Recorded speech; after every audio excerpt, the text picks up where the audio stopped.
तो dear students, आज की वीडियो है ईडीएम से रिलेटेड। ये है ईडीएम पार्ट 2 और इसमें हमने शामिल किए हैं ये 8 ईडीएम्स। आइए शुरू करते हैं।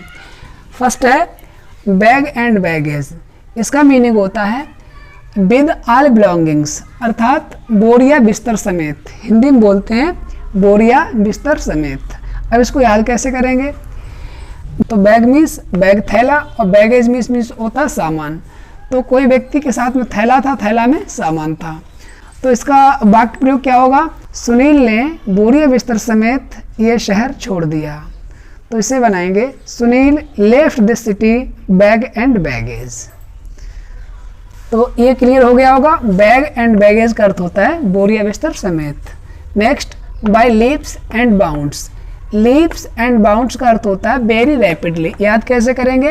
लीप्स मीन्स होता है कूदना या छलांग लगाना और बाउंड्स मीन्स सीमा। तो माना कि बिल्ली आ गई आपके घर पे, वो कैसे छलांग लगाती हुई आई है और वो सीमा लांग गई है। किसकी सीमा? एक बाउंड्री थी, एक दीवार थी, उसे सीमा कह सकते हैं। उसको वो लांग गई है, तेजी से आई है। जब वो तेजी से आई होगी तभी उसको वो कूद भी सकती है, छलांग लगा सकती है। तो तेजी से आई थी सीमा लांगते हुए, या फिर ऐसा कह सकते हैं ये सीमा नाम की लड़की है जो छलांग लगाती हुई आई है। छलांग लगाएंगे तो जाहिर सी बात है गति थोड़ी तेज हो गई। तो वेरी रैपिडली इसका यूज इन सेंटेंस होगा India is progressing by leaps and bounds. Bharat तेजी से प्रगति कर रहा है। नेक्स्ट बाय हुक और by crook. By hook, hook का एक अर्थ होता है अंकुश और क्रुक का अर्थ होता है धूर्त या छली। इसका मीनिंग है बाय फेयर और फॉल मीन्स। हिंदी में बोले तो सही या गलत तरीके से या किसी न किसी प्रकार से। इसका वाक्य प्रयोग इस सेंस में होता है कि कोई व्यक्ति किसी चीज़ को हासिल करना चाहता है तो वो किसी भी कीमत पर अगर वो हासिल करना चाहता है, उसके लिए अगर कोई भी तरीका अपनाना पड़े और वो अपनाने को तैयार है, तो ऐसी कंडीशन में यूज करते हैं बाय हुक और बाय क्रुक। जैसे within 6 months Sunil wanted to be rich by hook और by crook. So he committed a theft, but he was caught by the police। पहला वाला सेंटेंस केवल देखेंगे, सुनील धनी होना चाहता था बहुत जल्दी में, किसी भी प्रकार से, बाय हुक और by crook. Next birds of a feather, एक पंख के व्यक्ति। पर्सन ऑफ सिमिलर नेचर, एक ही प्रकृति के जो लोग होते हैं उनके लिए यूज होता है birds of a feather. Birds मान पक्षी, ऑफ मीन्स के एक समान, फेदर मीन्स पंख। एक समान पंख वाले व्यक्ति एक ही प्रकार के होंगे, मतलब एक जाति के होंगे।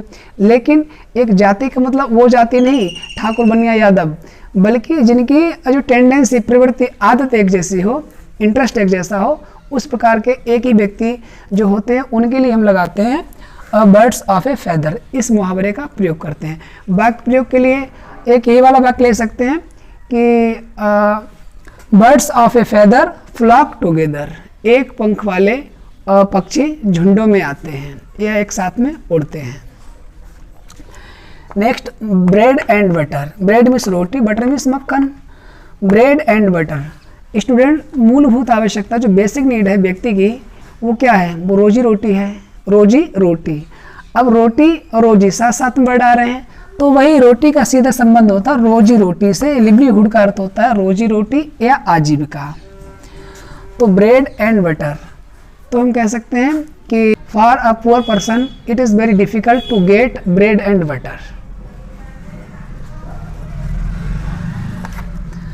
नेक्स्ट है castle in the air. Castle means किले बनाना, इन द एयर मीन्स हवा, हवा में किले बनाना। हवा में किले क्या बन सकते हैं? नहीं ना, हवा में किले तो नहीं बनेंगे, लेकिन हाँ मन में सोच लो तो हवा में किले भी बन जाएंगे, हवा में महल भी बन जाएगा और हवा में आप उड़ भी सकते हो, मन चाहे वो देख सकते हो। लेकिन ये चीज़ें किसके अनुसार? आपके मन के अनुसार, आपकी कल्पना के अनुसार, इमेजिनेशन। इसका मीनिंग होता है इमेजिनरी स्कीम्स, काल्पनिक योजनाएं।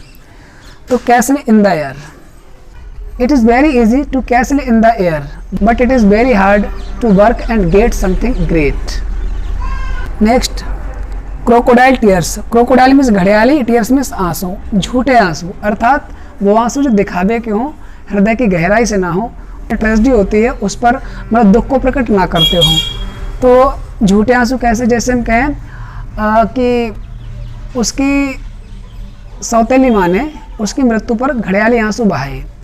His stepmother shed crocodile tears on his death।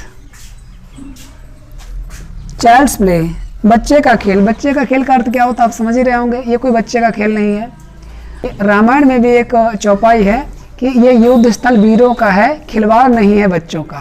धारे हैं यहाँ कृपाणों की, बाजार नहीं मिष्ठानों का।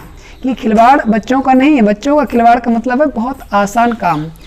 तो चाइल्ड्स प्ले का अर्थ होता है इजी वर्क, बहुत आसान काम। इसका वाक्य प्रयोग क्या होगा? To pass the civil test is not a child's play, कि सिविल परीक्षाओं को पास करना कोई बच्चों का खेल नहीं है, कोई आसान काम नहीं है। तो स्टूडेंट्स, इस शाम के समय मैंने जल्दी से एक और वीडियो बनाने की कोशिश की। आप इसको ध्यानपूर्वक देखें, आपको समझ आएगा और ऐसे ही बने रहें हमारे साथ, सीखते रहें।